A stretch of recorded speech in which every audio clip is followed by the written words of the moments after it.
Welcome to Strung Out, the podcast that looks at life through the lens of an artist. Your host is the artist, writer, and musician, Martin Lawrence McCormack. Now here's Marty. Hey there, everybody. Welcome to our second part of a two-part interview with Molly Lenz, who is the creator and proprietor and inspiration for Molly's House Concerts, a house concert series that started way back when out in New Jersey and came back to her beloved Chicago area, and she continued on with it. I look upon you as my expert, and I hope out of this we can encourage people that might be on the fence about wondering, like, well, can I do what Molly is doing? We're going to hear from Molly to tell us if you are suitable for running a house concert and what the pitfalls and the benefits are. Yeah. So, thank you for coming. My pleasure. And thanks for the coffee. yeah, and so let's get into it. I know that you are I have heard more artists reference you now, as a person that is just a trusted source for musicians to go and play. And why don't we start just by talking about what is a house concert? We'll really dumb it down. Okay, sure. Yeah. It's a concert in your house in its most basic terms. And when I was coming up with my notes for this, I wrote down how I began. And how I began was I went to see a show. The musician and I talked afterward. And he said he wanted to play at my house.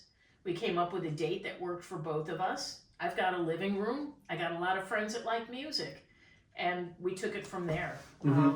A friend of mine, after I sent her the first podcast in this series, who was there, reminded me I made a big pot of chili for everybody. Wow. Maybe not the best choice, if you know what I'm saying, but it worked. And unless it was like a Blazing Saddles theme or something. No. Okay. All right.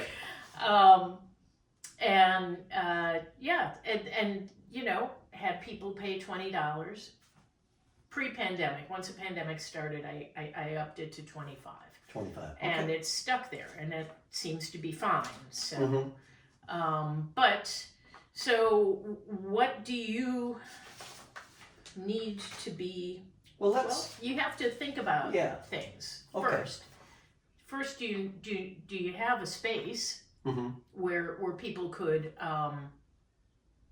can play, can set up and play, and where other people can sit or stand and see the musician?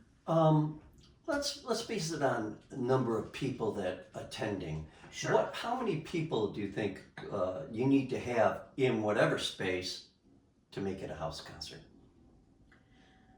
I would say for a local musician who doesn't have a lot of expenses to get there, 20 people. Okay.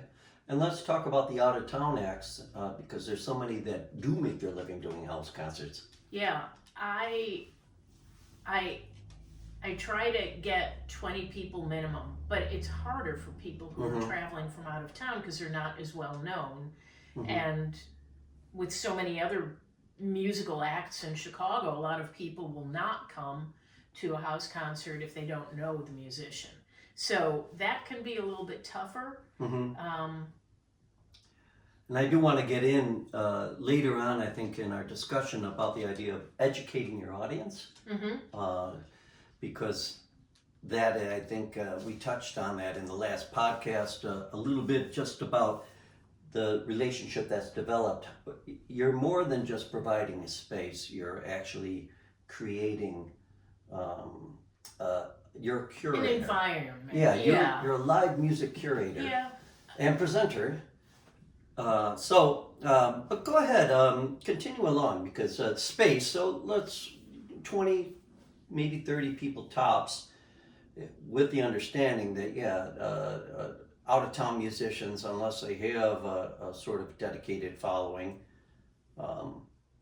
they're a little tougher Yeah. even if you educate your audience. And to help them out, you know, I have a house, I have places, you know, extra bedrooms so they can stay over. So they don't have to pay for a hotel room. At least I can provide that. Right. And, you know, I'm right by New York Bagel and Bialy, so it's bagels for breakfast, which is, they're always good bagels.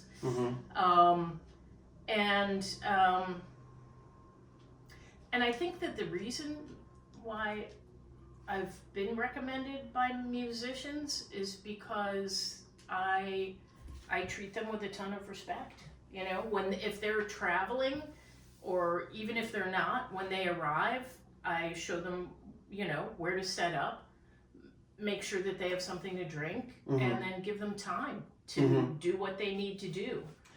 And I pay them, so you know, Right. That's always important. Yeah, I mean, definitely most musicians are in it, even though it's art, you do want to make a living, and not a killing, but a living. Right, you don't have to be a starving artist. Right, and I think there's the advantage to some degree with house concerts is that we haven't even talked about the merchandising, the artists bringing their CDs, and when you're that one-on-one with an audience, why don't you just describe the vibe then that takes place? We've touched on it again, but I think it would be good to refresh. So the way it works for me is the artist arrives, I make sure that they know that they have to be set up and ready to go by 6 p.m. because that's when guests start arriving, and they do arrive promptly. We start off with potluck, and so everybody brings something. And is the artist part of the potluck? I mean, is the artist meeting and greeting people then? Do you recommend that? Okay. It's up to them. All right. Some artists want to save their voice for the performance and talk to people afterward, and that's fine. So as people arrive, they grab something to eat, something to drink. It's BYOB, although I provide soft drinks and coffee, and so they'll arrive. They'll start chatting with each other. Friendships have, arisen from people attending. So now they're always happy to see each other. That's our core group, and then there's always new people. Right. And the people who are in that core group always welcome them, and ask them why, who they came to see and how they found out about that person, and just get information and be personable. Let's touch a little bit on the core group, because that is very important, isn't it? To have those people that are kind of like your posse of music lovers and enthusiasts. Right, and they rely on my presenting music that they would want to hear. So I have a responsibility to them, but I do kind of put in different musicians here and there that are, I started out doing acoustic singer-songwriters. It could be folk music, it could be, mostly it was rock or alt country musicians that were playing acoustic. Right. But now I've moved on to have some people who play rock, like Jason Arducci, who really, should be a household name in Chicago. He is in Chicago, I think, but in other places maybe not as much. But he's great. He does an acoustic set, and it's his music, but it's not as loud as, say, when he's playing with Bob Mould and Sugar. So you bring in drums, right, into your space. You've had that. So yeah. Let's talk about that. Have you had to do anything physically to the listening room on your property to accommodate volume? really. Okay. You know, I there are some musicians who play without any amplification, but I do have a board and a couple of amps and 4 mics. Mm-hmm. So I mean, most musicians will set it up at a very low volume, and Right. and that works fine. Right. And you have your own system in the house, Right. so that's a plus then for somebody from out of town. It's a plus, but it's not necessary. And Right. when I started, I had local musicians, and so I remember Eric Amble brought his own amplification, and I remember him because I love the name of it. He called it a lunchbox amp. Oh, fun. It was about the size of a lunchbox, All right. and it sounded great. So Yeah. Yeah, and technology keeps getting smaller and more profound as far as the amount of sound, but just the sibilance and everything that can go into a room is just amazing. But that's a good thing to know, that you've been able to have a full band Right. without really any kind of noise restriction consequences in that. Give us a little bit of an idea with your stalwarts. What's we got to come up with a name for them. Your enthusiasts. Your are they like, you know, are they? Did they grow up with live music? Are they? Is it a span of ages? I mean, are these people, you know, older, younger? I mean, what kind of becomes a person that you can turn and say, hey, what do you think of this? it seems to be people in their 60s Mm-hmm. on into their 70s. Some people Yeah. in their 50s. It all depends on who's playing. But I think that people in their 60s and older they're retired, they've got more time, Mm-hmm. Mm-hmm. they know what they can afford, and you know, that's another thing. I try not to have too many concerts Right. because you can't expect people to show up for every single one, and you know, it does cost money. But the other thing about house concerts that's important to note about the stalwarts is that, I mean, the first time I went to a house concert, it was a little intimidating. Sure. I mean, I didn't know what to expect, and people coming to your house probably don't know what to expect, especially if they're a friend of a friend. You kind of start off with friends, and then neighbors, and then it kind of expands from there. Mm-hmm. I tell the musicians to promote the show themselves, so you're going to get some of their fans. But somebody going to somebody else's house whom they've never met for the first time for a concert, if they've never been to a house concert, they have no idea what to expect. Right. And so you have to be welcoming Mm-hmm. and chat with them a bit and make them feel comfortable, introduce them to other people, show them where everything is. Yeah. You know,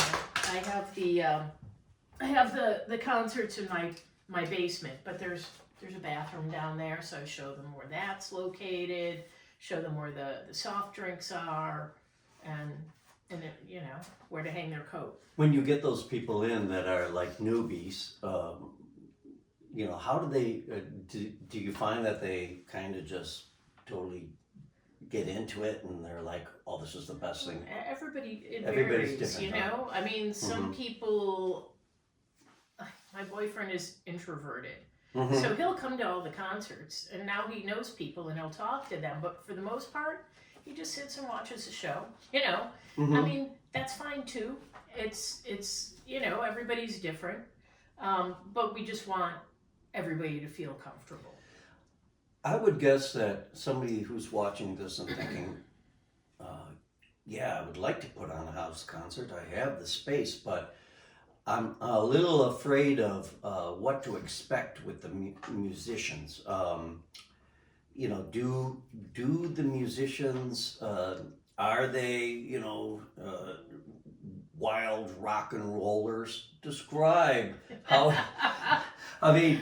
Even the bands where you'd think that they'd be wild rock and rollers are not as wild as you would think. Right.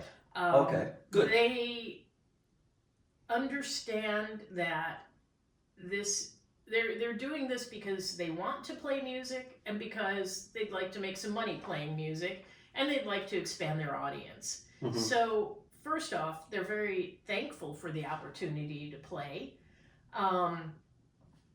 And they pretty much all show up on time, set up on time. I let them use the upstairs for green room and to change and do vocal practice. It's or take a nap sometimes. Right. Well, it depends. I mean, Yeah. if they're coming in from a distance or... But I just let them be. And they like that too. So So we got the musicians squared away, everyone, and we'll get. I want to come back later how you explore and pick your acts. But one thing, if I'm going to be putting on a house concert, I would be a little worried about what if somebody falls down the stairs? Is there any kind of insurance thing that you're worried about, or have you had issues? Let me just put it that way. I have not had any issues, but I do have some people who will come who ask if there's a railing, who have bad knees that are sometimes worse than my own, and they want to make sure they'll be able to get up and down the stairs. Right. Well. And so as a result of that, I did decide to get some umbrella insurance as a just in case. And Right. it's probably a good idea for everybody anyway. But even in a band, we carry. It's for us. It's called marine insurance, and Really? but it's like $1 million for moving your instruments. Well, just in case like a speaker cabinet falls on somebody or something like wow. that. It's just that kind of idea. We find it. People will request that of us with festivals and things like that. But for our own festivals or own doings, it comes in pretty handy, and it's fairly inexpensive. So that's the good news about that. But I like the fact that you're saying, maybe a little umbrella insurance just in case. Yeah. So you never know. So let me go talk ahead. a little bit about the structure. So I told you that I began with a musician, a date, living room, and a bunch of friends, and a pot of chili and BYOB. But then from there, I moved on. I went to potluck format.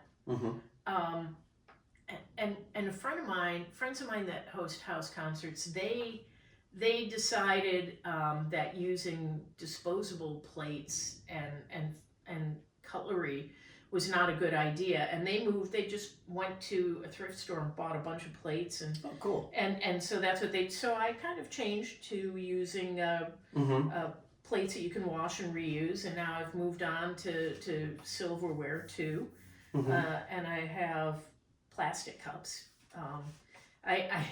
I did have several wine glasses break. Well, people put them on the floor and then they forget they're there, and then they first kick them things over. to go, aren't they? Yeah, so I have some acrylic wine glasses, so I use. Do you have your logo on it? No, but what I did, the most recent thing I've done for the house concerts is, because there's costs involved, I started selling merch, and I have of course, purple wine tumbler. Ooh, it's aluminum, and it's got a plastic lid that you can close, so if you do kick it over, it's not going to spill and it's not going to break. So don't have your Molly house concert wine tumbler, especially if you have white carpet. Okay, guys. Well, go ahead. This is great. You got this all written out. Yeah. So and then before I moved here, I got my own amp, and stand. And it was just a basic Roland amp. It was about $300-$400. Yeah, that's good. And it had inputs for 2 mics and 2 guitars. That's pretty much all you need. At the time, that was what I was doing, so Sure. that was perfect. I bought a capo because everybody forgot theirs. Boy, good point. Yeah, Good point. and they're cheap. They come in handy. Picks, strings. Are you that? I moved on to that. You did. Yes, So, okay. when I moved here, but. Wow. At any rate, I began to add more shows. And I had a website. I did get a website because I have a friend who knows how to set them up and help me get that going. And it's something I can edit myself. So I think we touched a little bit with the website, with social media, that you are with the Folk Alliance for house concerts. yeah, And that kind of helps eliminate that stress of licensing that some places try to, put on you with ASCAP or BMI. right. So Folk Alliance has a house concerts contract that you become a member of Folk Alliance, you sign up for the contract, you have to use their logo in certain places, and it has to be an invitation-only event. Oh, interesting. So, I follow their rules and just go from there, But that takes the stress off of that. When let's talk about then invitation-only event. You put it out on your website, so Right. that's your invitation. Right. I also listed on Facebook, a Facebook event, and I email everybody on my email list. I my one error is that when I moved here, I just uploaded everybody.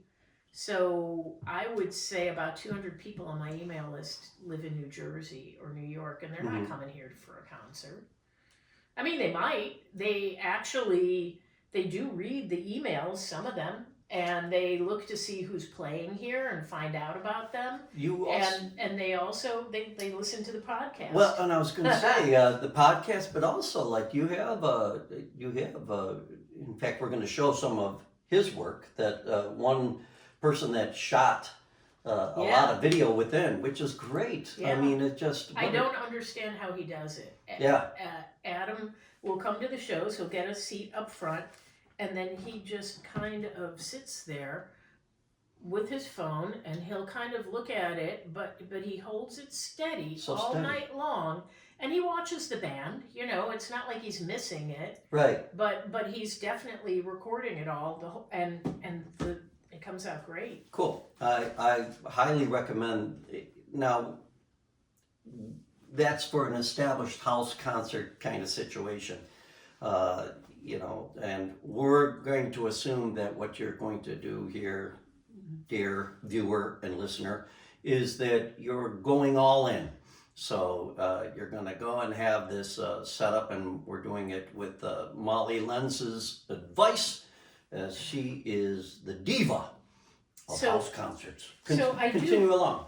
Yeah, when you decide to host, then the next questions you have to ask yourself are how you're going to structure the concert.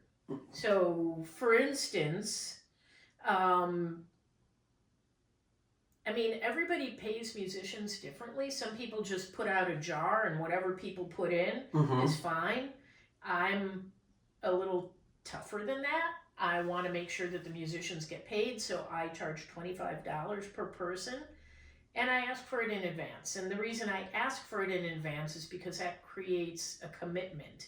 You bought a ticket, you have plans to attend, and it also helps me knowing whether or not a show that might sell out is close to selling out.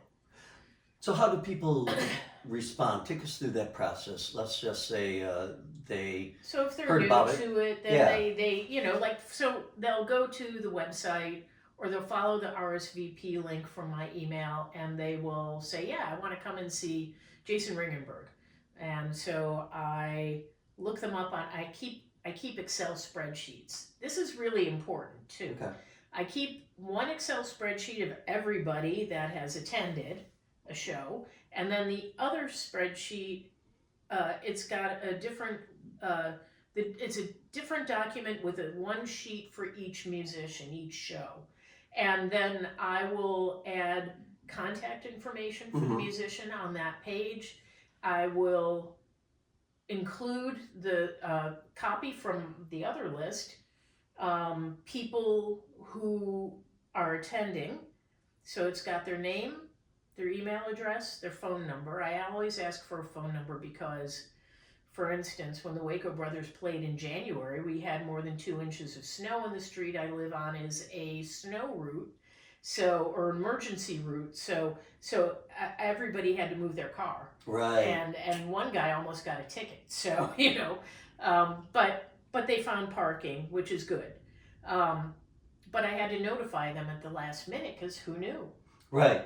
So cell phone numbers are helpful. And then I note whether or not they've paid. Right. And then, there are some people that I know, and I know they're going to come, and I know they're going to pay. There's also like maybe 2 people who live in the neighborhood, and you never know whether or not they're going to show up. I mean, for 2 people, even if I'm sold out, there's going to be room, so Right. it's fine. So you kind of have your they idea. walk in with cash in hand, so that's Nice. fine. But you have to decide. First, you have to decide how much you're charging. You also need, I recommend talking with the musician about what how you're going to pay them, because it may or may not work for them. I mean, Right. some musicians, which I have had to pass on, have requested dollar amounts to play. Oh, wow. Interesting. And I mean, Which is kind of an antithesis of what the house concert scene is kind of about, in my feeling. You know. the thing is, like, after you start hosting house concerts, suddenly it's like, oh, I really want to get that name, and like the most I've paid anybody is $1,100. Okay. Which is a nice amount. Yeah, that's a good amount. Based on, everybody showing up paying $25. I think most musicians, just as a musician, I think if you can end up in the $600 range, Sure. that's a good night. You Yeah. know, for now, if I'm, if I have a 5-piece band and each, person wants, $200, well, do the math. But I mean, that's... So when I have some musicians play, I will charge $30. I mean, the way it goes, there's 6 people in the band. And in order for them to make any kind of money, and one of them Right. travels from New York. So that's something to take into consideration, but that's also something you can communicate to the audience so they can Right. appreciate the fact that, my God, Molly has brought together, the Waco Brothers. They're traveling from distances. Here they are, and I get to be up close and personal to see what kind, everything that they're doing. Yeah. So we talked about what's in it for the musician. Mhm. They get to play for and the way I do my shows is it's a listening room. It's not a house party, it's a listening room. And when I first started, I was just thinking about this morning. My sister-in-law would come and she's very talkative. And she would always want to be talking to everybody. And I had to tell her, take it outside. You want to talk? Yeah. That's fine. During the concert, take it outside. When the musicians aren't playing, talk as much as you like. That's fine. I think that's what a wonderful thing, because most musicians are fairly reticent to do that. Well, I mean, they want their music to be heard. Right. But a lot of times musicians are playing in bars. And when you're playing in a bar, you've got all that bar chatter in the background. I have been to street festivals that are very popular. And man, unless you're standing directly in front of the stage, you can't hear the musician. You're listening to everybody talk about, their kids and their dogs and their friends, and it just is like... Even a club, like Martyrs or Fitzgerald's, Space, the Chicago area venues, yeah, you're going to run into that. Yeah. Because wherever there's copious amounts of alcohol and I think we live in an era where live music is not understood as far as the audience's role as participant, avid listener, and energy provider. We're going to take a little break, and I want to come back to where you are. We're with Molly Lenz, and we are doing a deep dive into how to get a house concert going. I really think it's the wave of the future, even though it's been around for a long time. I think it's taking on a form because of the way society is right now. And musicians, listen up. I think this is where you need to go. But also music lovers, live music lovers, listen up. Yep.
Hello, subscribers, and welcome to Inside Views of Marty Fine Art, where people are talking about their collected works by artist Martin L. McCormick. Hey, y'all. Just introducing our newest piece to our collection. My wife and I, we've been collecting art now for, I don't know, a little bit over 10 years. Discovered Martin McCormack. Love the work he's done. This is our second piece from Martin. What we really like about this are the colors. It really matches this room with walls and everything. Just got it back from the framers. Beautiful piece. This is an original watercolor. And the reason why we really try to focus on originals now is with all the AI stuff that's around here, if you got something that you can document that is an original piece of art, it should hold its value or hopefully even increase its value over the few years. So we're looking at this as an investment piece as well. So anyway, it's a beautiful piece. I'll bring the camera in a little bit to give you a closer zoomed in look. But yeah, we think it's awesome. Additional originals and prints and merchandise of all of Marty's art can be purchased at martinmccormack.com. Thanks for watching.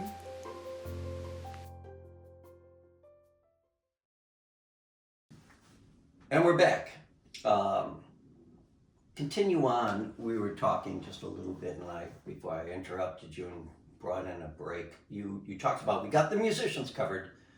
Now we're going to talk a little bit about the audience. I mean, the audience, they sign up because they want to see the musician play. In some cases, for the stalwarts, as you noted, they will come because they've read my in the email and on the website. I write about the musician, where they've played some of their music. I include links to YouTube videos of them playing. And so this way the audience, even if they're not familiar with the musician, they get a feel for what they're like and they'll sign up. But when you come to a house concert, you become part of a community, if you choose, of other music lovers who music lovers who respect the music, because it is a listening room, you know. And last time I had my cell phone, I forgot to turn the volume down, and so the Ring camera kept chiming the whole time. Yeah. But it's live action. You know, turn off the phones, direct your attention to the band, and because it's about them and the music, and so it's a listening room. Can you feel that energy grow as, you know, once you you feel the energy. Sometimes people want to talk directly to the musician because it's such a one-on-one intimate environment. And you start to feel like it's just you and the musician in the room. So people will occasionally ask questions, and that's fine. Usually they save them for the break. Sometimes we'll do, I leave it up to the musician. They can do a full set, and then that's it, or they can have a break in between two shorter sets, which is helpful because then people can use the bathroom, grab some dessert, buy some merch. See, I love that interaction between the audience and the musician, because that kind of blows out of the water a set list. Now you're kind of, which is a good thing, I think, because it's an organic thing. It's taking a life of its own. Sure. That, again, you're not going to get at a club. Rarely get at a club. You're not going to get it at a festival. You probably might not even get it at a PAC, a Performing Arts Center. And that's why I want to really stress the importance of what Molly is doing, because this is an opportunity for musicians to creatively examine their own work and how it relates to people. But it also allows audience members to create a bond with the musician. Right. Maybe it's somebody they've never heard about. I mean, there's a few people amongst the stalwarts who say, you know, I didn't have any idea who this person was, never heard of them before, but I read your write-up, you recommended them, and I'm just coming anyway, so I came and wow, they blew me away. Yeah. You know, so that's always great to hear. But yeah, it is a very intimate relationship between the musicians and the audience, and it's a small room. And Capers the Wonder Dog is. Hey, there's nobody at the door. Nobody It's at the okay. door. It's okay, baby. Yeah, it is a unique environment. Mm-hmm. Yeah. You don't have a dog, do you? I don't, but this is the thing, you have to decide when you're hosting a house concert, are you going to allow people to bring their pets? Yeah. I mean, I had one person who had a teeny tiny dog and brought the dog, and I just was really honestly afraid that somebody might step on the dog. Right.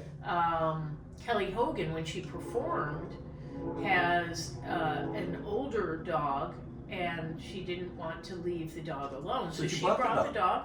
Oh, just cool. kind of like slept on the carpet I most love of it. the time. Yeah, So the it's fine. vibe, I mean, that's kind of a cool vibe, but you're running at risk of whatever.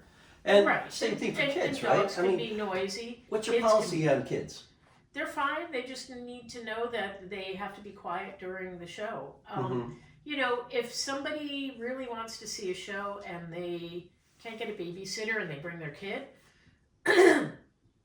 it's fine with me. And if the kid is getting antsy, usually the parent will automatically just take them outside to walk around a little bit. If they bring, coloring books or video games on silent, something to keep the kids occupied, that's fine. Or if they want to go upstairs and hang out in the living room, that's fine with me too, usually. I mean, some people, when they host house concerts, are a little concerned about having strangers in their house.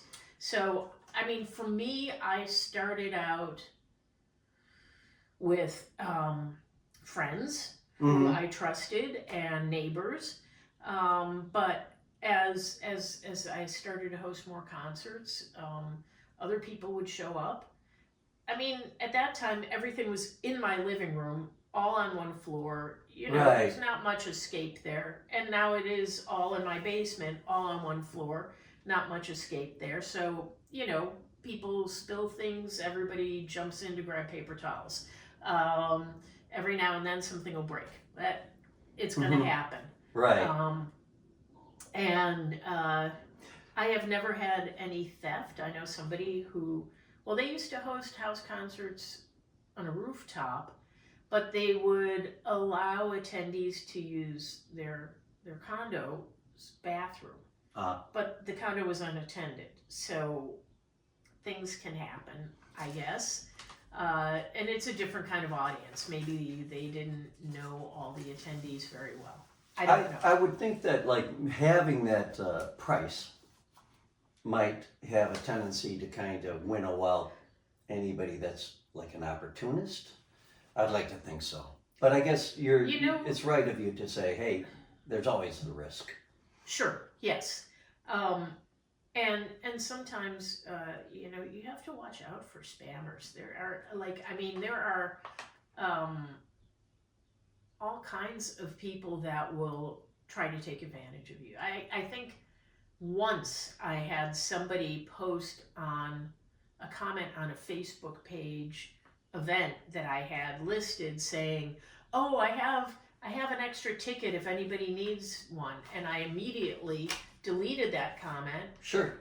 I mean, I have a list, right? Right. I mentioned that Excel spreadsheet. It lists everybody who bought tickets, and this person was not one of them. And I deleted that comment, and I said, "Do not buy tickets from anyone other than me. I will sell you a ticket."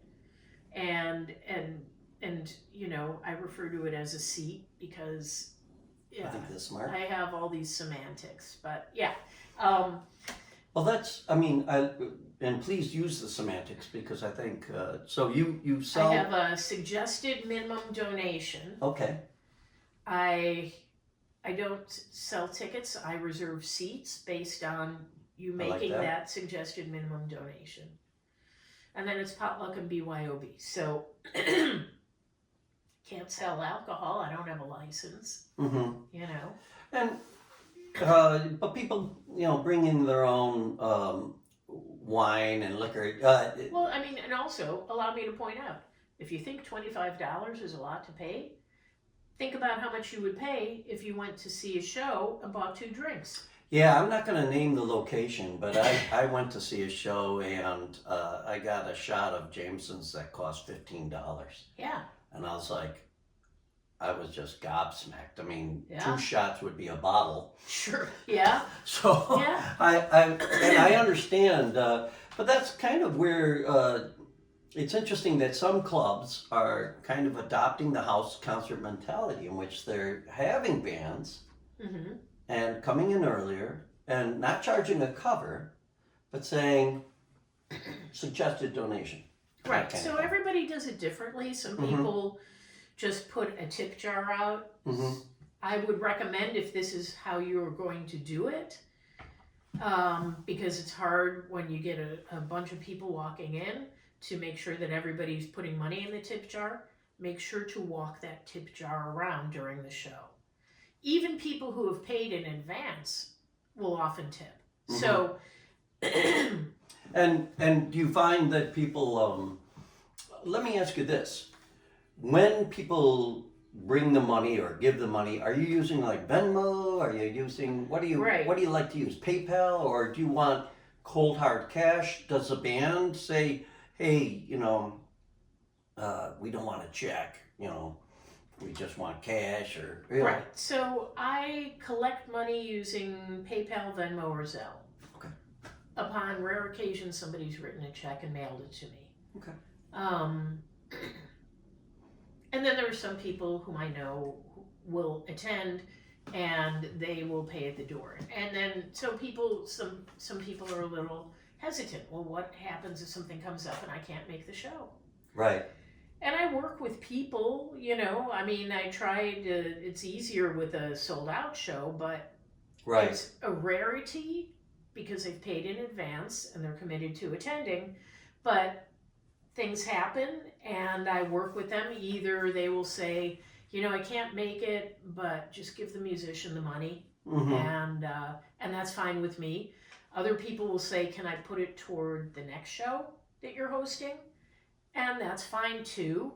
And on rare occasions, they need a refund. Have you gotten to the point now with your stalwarts where you're able to say, hey, I'm going to do 10 house concerts, at least. And here is the Molly, season ticket, I do know a couple of people that do that. I have not done that, but what I have started doing, because now I'm a known quantity. So now I have more musicians approaching me to play than I can possibly host. Right. I mean, if I'm hosting 18 shows this year. I was supposed to cut back to 12, but the way I made it work is I did back-to-back shows. Nice. So Right. I would have an out-of-town musician that might draw a smaller group. Mm-hmm. And then the next night, I would have a local musician that I know is going to sell out or come close to it. And if you can set it up that way, that can work. And now, actually, I have a friend that comes in from out of town to see these shows back to back. See, this is all good stuff going on. Actually, Yeah. I think we're going to have to go to a part 3. Oh, no. So I want to end it here, Okay. and then we're going to continue on. You're the first one to ever Okay. do a part 3, so congratulations. This is so important to me personally as a musician, but also from the altruistic social aspect, community you brought up. Sure. So needed right now. And Molly's website has been shown throughout this, and you'll see it in the notes. You can reach out, right? They can, if somebody Absolutely. wants to reach Yeah. out to you, and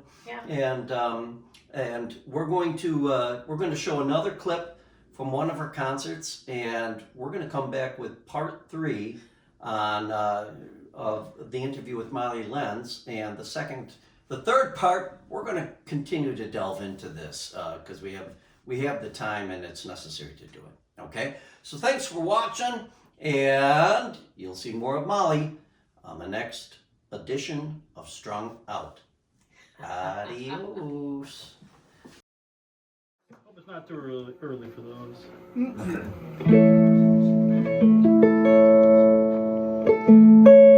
I can go almost acoustic down here. It sounds so good.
I think the Beatles might be winning over Christmas tonight.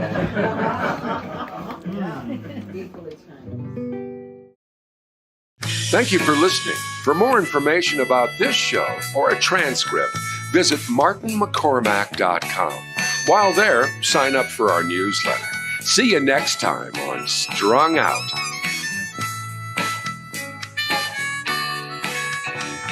It's all so wrong, this pain we feel makes no sense at all. A swan song was a part of the deal, was no curtain.